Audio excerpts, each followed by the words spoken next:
Yeah, so I guess this remix album came about purely because we're in the electronic world and we like to DJ ourselves and get different takes on our music, and we like to dance within the world of dance music and I guess like live indie music as well.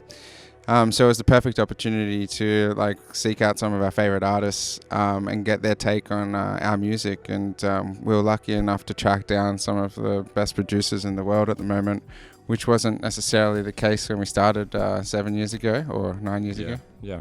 But it was really cool this time. Some of our favorite producers, like people like Justin Martin, Marta May, Cassian, Lastlings, Hudson 82, Gerd Jansen. Yeah, just like a pretty big hit list of people that we thought was ambitious. They actually were like keen to get on board, and some producers actually came to us, like the group Marta May, this Italian duo.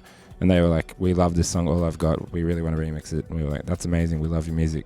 In terms of like instruments that, weird instruments that we've utilized, we got pretty deep into sound design on the last record. That's something that I think we found was like the most entertaining part of the process, was just like sitting there for an hour, just sending like, the sound of white noise into a delay and then just, changing the thing and just recording the results of that. But we started working with... when I think we were working on Underwater, and then we'd ordered this Banh Mi from down the road. This really good Banh Mi in Venice. You should check it out.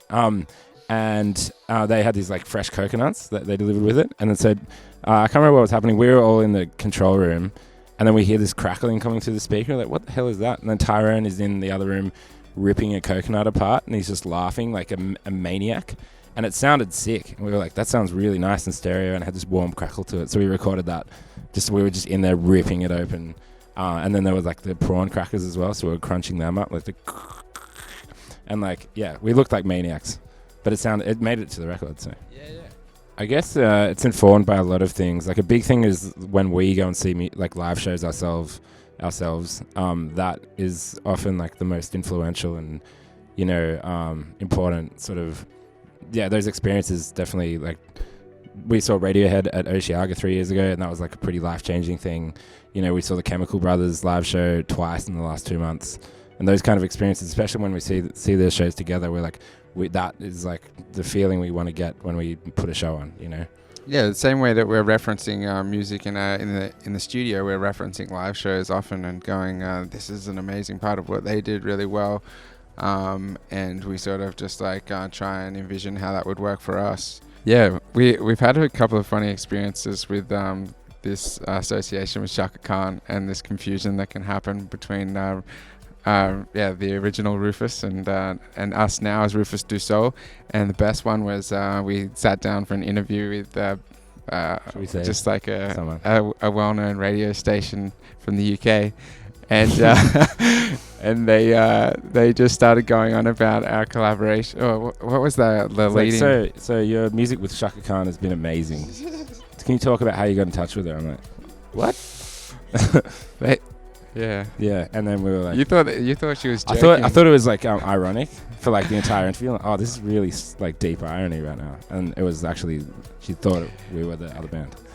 Yeah, it was really sad. Who he's following on Twitter? That's Cookie Monster. Well, everyone follows Cookie Monster. Yeah, right? everyone follows. Yeah, yeah, that's a given. Yeah. Okay. Oh yeah. Okay. There we go. So Tyrone used to have a different haircut. I think maybe that's why he's grown his hair out a little bit longer. Now that we think about it. But Tyrone actually looks like Gary Busey sometimes when he wakes up, and has like such a striking similarity. Yeah, especially when his hair was like more of the mop, like the short mop.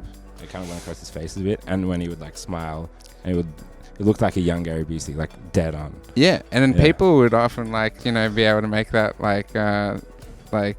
connection themselves. And then like we used to use it when we were like first coming over to America actually, to get into clubs and say that this is Gary Busey's son. So can we? It worked. We're like, oh yeah, of course. Yeah, Heather Graham. I think we all have a mutual crush on her. And I remember she tweeted about one of our songs a few years ago, and we all collectively lost our minds. And we were like, follow for follow.